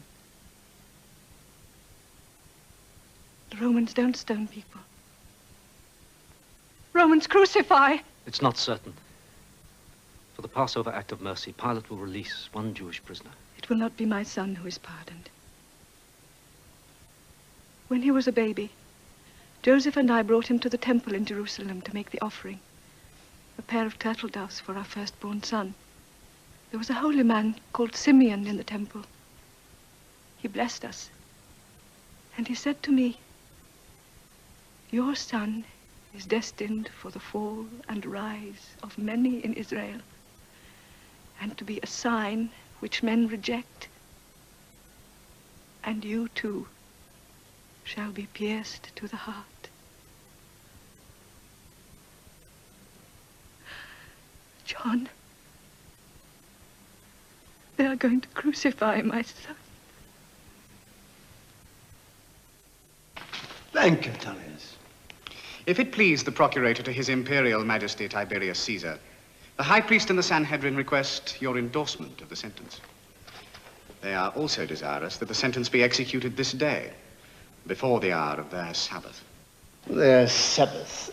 Can you imagine a whole nation that takes one day off every 7 days because their God commands it? Tell them to wait. I'll be down in my own time. Now listen to this. The great Sanhedrin, in its wisdom and concern for justice, has found guilty of blasphemy one Jesus of Nazareth, sorcerer, false prophet, an enemy of Rome, who has deceived the people by pretending to be king of the Jews. What arrogance. The High Priest is waiting for you in the courtyard, sir. Well, all we need now is the mob screaming Barabbas. They'll be here. It's early yet. By the 7th hour, the courtyard will be jammed. If I believed in the gods, I'd say that they were smiling on me.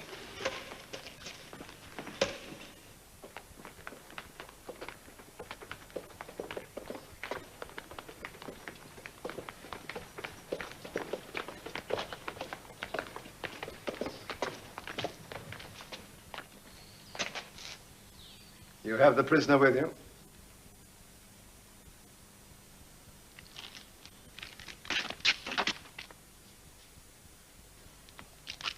We find him guilty of subverting our nation. He calls himself the Messiah and makes himself equal with God.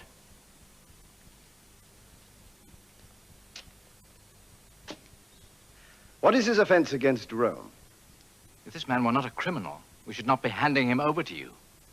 What is his crime against Rome? If there is no provocation, you must deal with him yourselves. Only you have the power to execute. If this particular case does not sit well with you, perhaps you should take it to Caesar. That is your suggestion. I'm merely reminding you that it is Caesar's law that forbids Jew to execute Jew. Only Romans can do that. What is his crime against Rome? I need a convincing answer from you. He calls himself our king. Any man claiming to be king is guilty of sedition against Rome. I'll see him inside.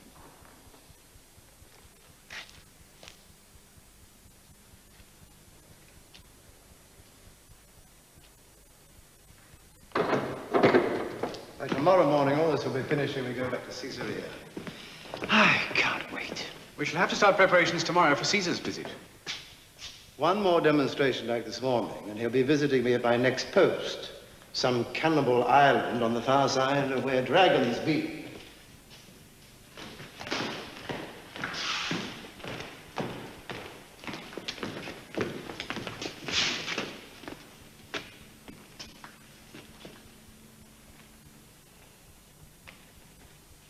You're not at all what I expected. They tell me you call yourself the King of the Jews. Are you? The King of the Jews. Do you think I am? Or did you hear it said of me by others? If you are a king, perhaps I am a Jew. Your own high priest has handed you over to me. As his king, what have you to say to that? My kingdom is not of this world.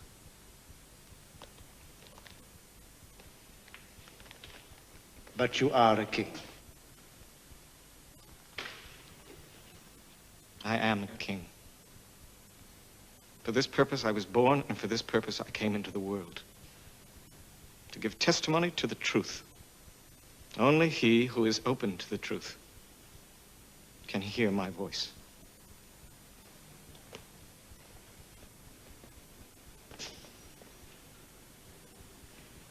What is truth?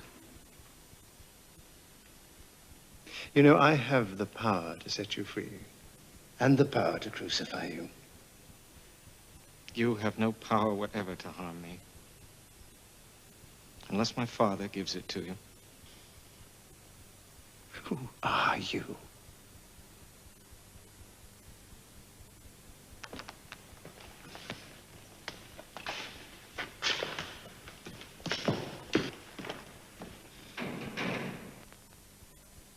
He didn't even ask me to spare him.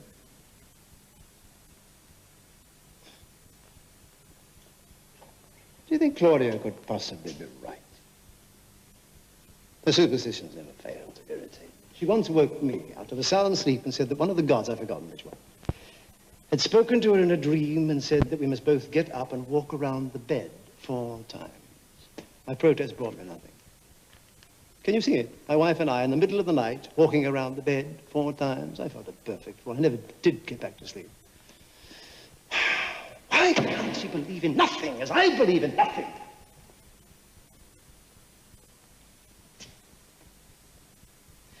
In my youth, I worshipped all the gods. I never saw a single sign that one of them even heard me. So I stopped begging the gods for success and married Claudia. She had the money and the connections, and I became a success at once. If it weren't for this trouble with Barabbas, I'd be inclined to let this creature go. Wasn't John the Baptist also a Galilean? Yes. Herod had his head cut off. Herod, yes. He's here for the Passover, isn't he? Yes. I'm going to let Herod deal with this. This man is technically under his jurisdiction. Let him wrestle with it. To what end? Because I think it would be politic. What if he condemns the man? Who will you offer to the crowd instead of Barabbas? Forgive me, Your Excellency, but I think you're allowing your wife's superstitions to cloud your judgment. Thank you. Barabbas won't disappear. It doesn't matter what you do.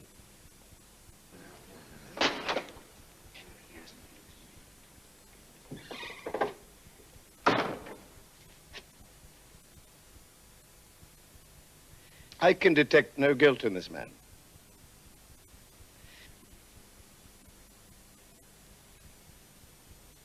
I've decided to send him to Herod.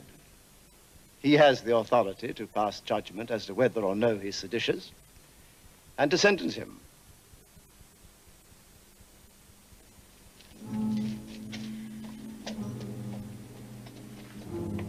We're being used. I don't understand what he's doing, but he is using us for his own ends.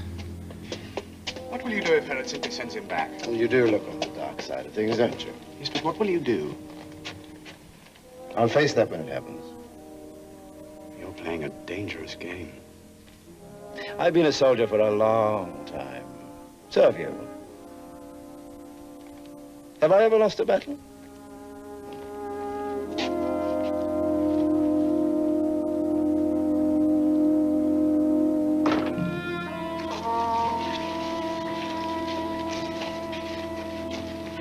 And Pilate has sent him to me.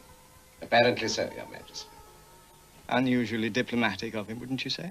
Indeed, Your Majesty, without precedent. Bring the prisoner and the high priest to me. Is there a good reason why I should hear this case? I believe there is a good reason why you should not, Your Majesty. Galilee is this man's home province. You are the Tetrarch of Galilee. He has a certain following, and I suggest that you run the risk of antagonizing a great many of your loyal subjects. Any other suggestion? Your Majesty, I suggest that, as the case against this man and the evidence has come from Jerusalem, let him be brought before you as a token of respect for the Romans. Then send him back to Pilate. Let the onus of his death, if his death is what they want, rest upon the high priest here in Jerusalem and on Pontius Pilate himself. We'll see.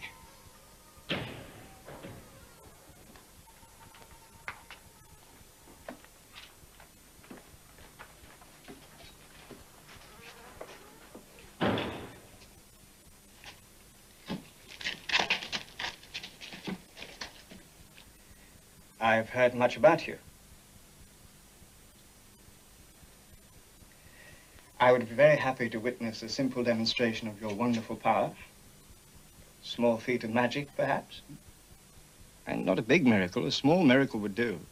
He can do nothing. He is a false prophet. It might help your case if you were more cooperative.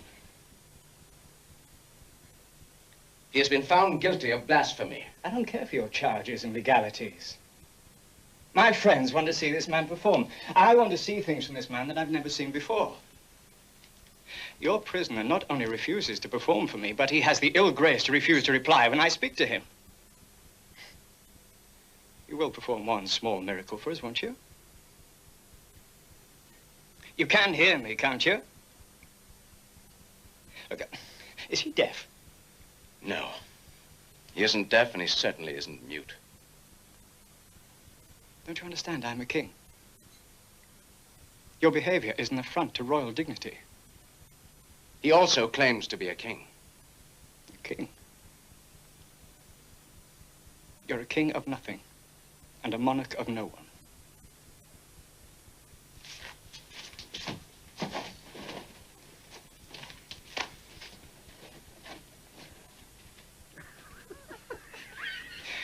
What a ridiculous king you make.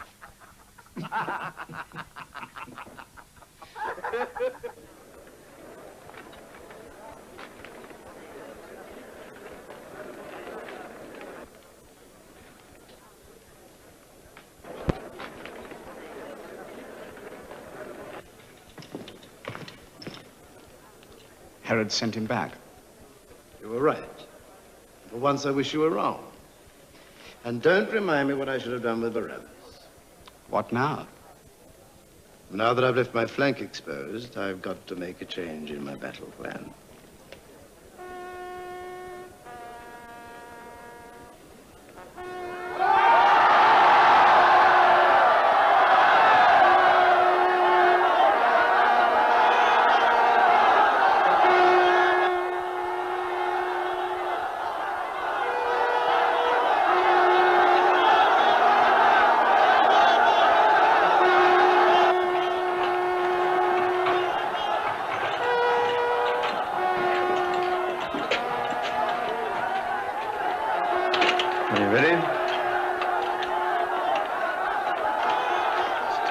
do battle.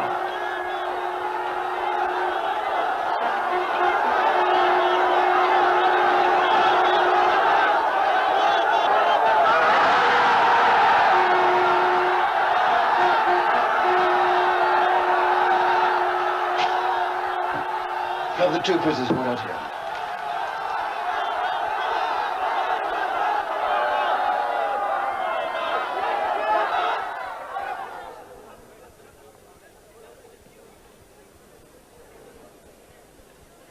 Citizens of Jerusalem, in compliance with the concordat signed with the Hebrew people by the Roman administration, Rome has agreed to free one prisoner found guilty of a capital offense. This must be done during the feast of the Passover.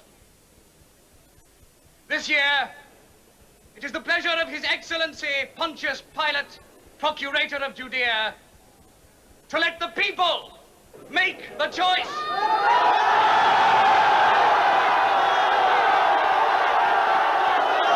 This Passover, the governor wishes you to choose between two prisoners. Jesus of Nazareth, known to you as Yeshua bar Yosef, charged with sedition. And Barabbas of Jerusalem, guilty of insurrection and the murder of a Roman soldier.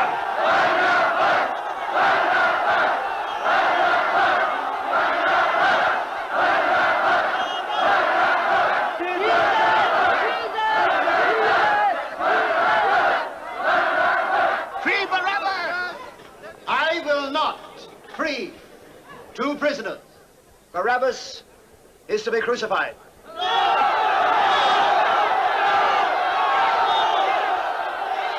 If I let him go, what am I to do with this man? To the cross with him! Give us Barabbas! Barabbas! Barabbas! Behold the man!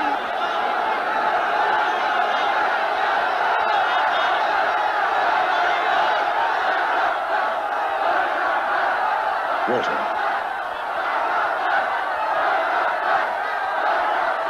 Look! This is your king! If you let this man go, you are no friend to Caesar. Any man who claims to be a king defies Caesar. So, I am to crucify your king.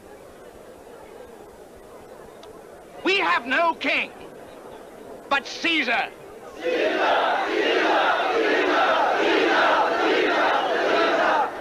Give us Barabbas!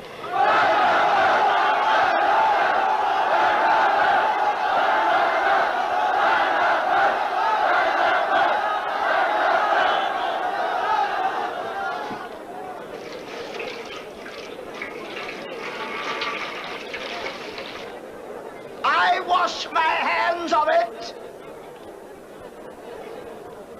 Free Barabbas.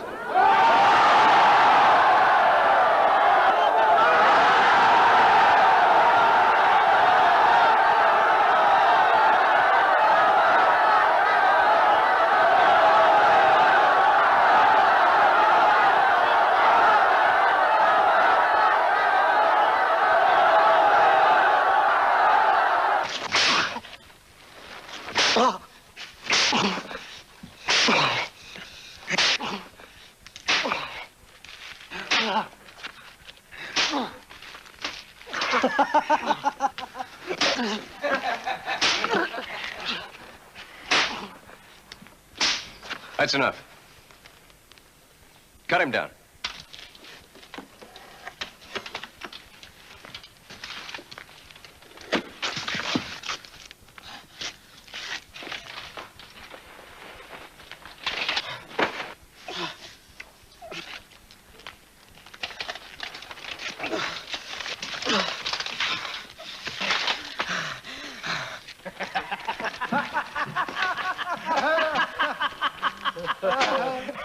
King of the Jews! Yes!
you.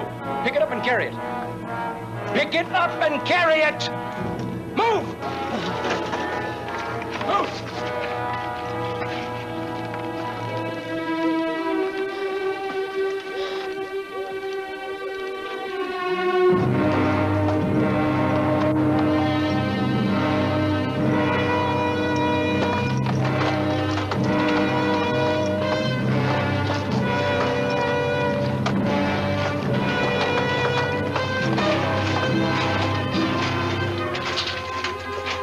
Prisoner's family, let us through.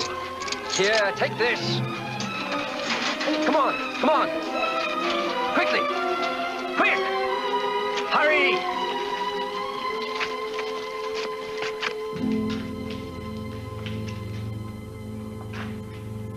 Is it accomplished? Accomplished. I want no more accusations from you. I'm your father. You must respect me. Even though you send this man to his death? Yes. Better one man should die than a whole nation be torn apart. I have always believed that. I still do.